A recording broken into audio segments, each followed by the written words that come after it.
शिक्षा के स्तर को गिरा दिया। शिक्षा का स्तर निम्न हो जाए वो तो चलेगा, कम से कम बंद तो नहीं हुआ था। शिक्षकों की भर्ती नहीं की थी।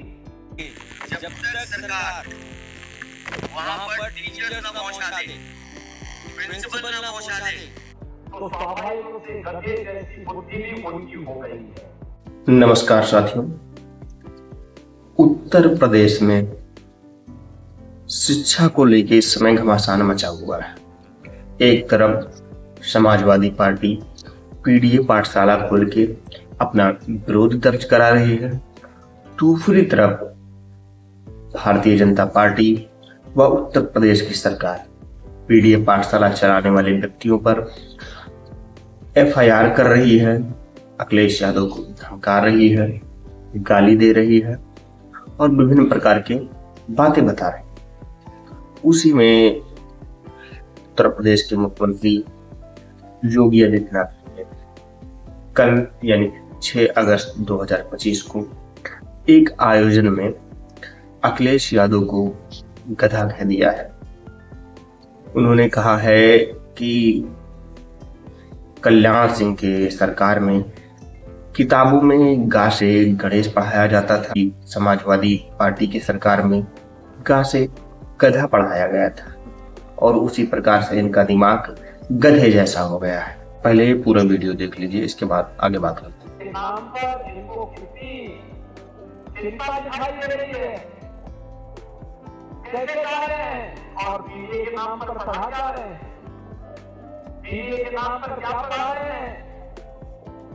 यानी समाजवादी पार्टी की सरकार है, याद करिए वही सरकार है जब इसकी सरकार के समय गांव से गणेश पढ़ाया गया था। पहले की बीजेपी की सरकार में, कल्याण सिंह जी की सरकार में, तो समाजवादी पार्टी ने कहा था गौ से गणेश नहीं, गौ से गधा होता है और इन्होंने बच्चों को क्या पढ़ाना शुरू किया।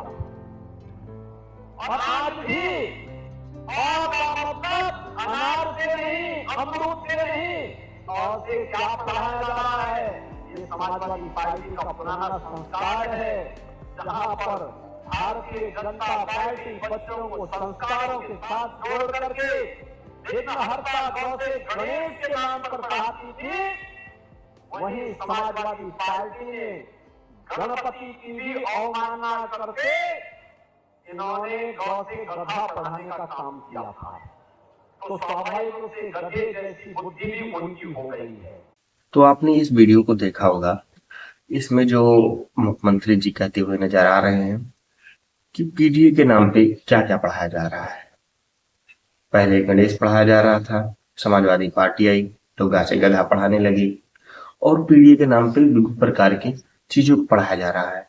शिक्षा को राजनीति का अखाड़ा बनाया जा रहा है। तो योगी आदित्यनाथ जी, शिक्षा ही राजनीति है और राजनीति ही शिक्षा है। बिना शिक्षा के कोई राजनीति कर नहीं सकता और जब तक राजनीति नहीं होगी तब तक शिक्षा का स्तर बढ़ेगा नहीं, क्योंकि आप जैसे लोग जब तक सत्ता में हैं तब तक वह अपने नैरेटिव को सेट करने के लिए कार्यक्रम चलाते हैं, पाठ्यक्रम में बदलाव करते हैं, पाठशालाओं को मर्ज करते हैं और विभिन्न प्रकार की घटनाएं घटाते हैं ताकि जो पिछड़े, दलित, आदिवासी, अल्पसंख्यक के बच्चे हैं वो शिक्षा से वंचित हो जाए। और आगे करके पढ़ते हुए यह बोलते हैं कि समाजवादी पार्टी के कार्यकाल में शिक्षा का स्तर कितना निम्न हो गया था, कितना गिर गया था। प्रदेश के नवनिर्वाचित की सरकार कार्य कर रही है, तो इस समय इनके लोग जाकर के राजनीतिक गतिविधियों का केंद्र विद्यालयों को बनाना चाहते हैं। बहनों और भाइयों, कौन नहीं जानता है कि समाजवादी पार्टी ने प्रदेश की शिक्षा व्यवस्था को कैसे तहस नहस कर दिया था, कैसे किया था, हर व्यक्ति जानता है। शिक्षा के स्तर को गिरा दिया था, शिक्षकों की भर्ती नहीं की थी, लगातार भाई भतीजे बात के नाम पर प्रदेश के अंदर पूरी व्यवस्था को छिन्न भिन्न करने का काम किया था। तो माननीय योगी आदित्यनाथ जी, शिक्षा का स्तर निम्न हो जाए वो तो चलेगा, कम से कम बंद तो नहीं हुआ था।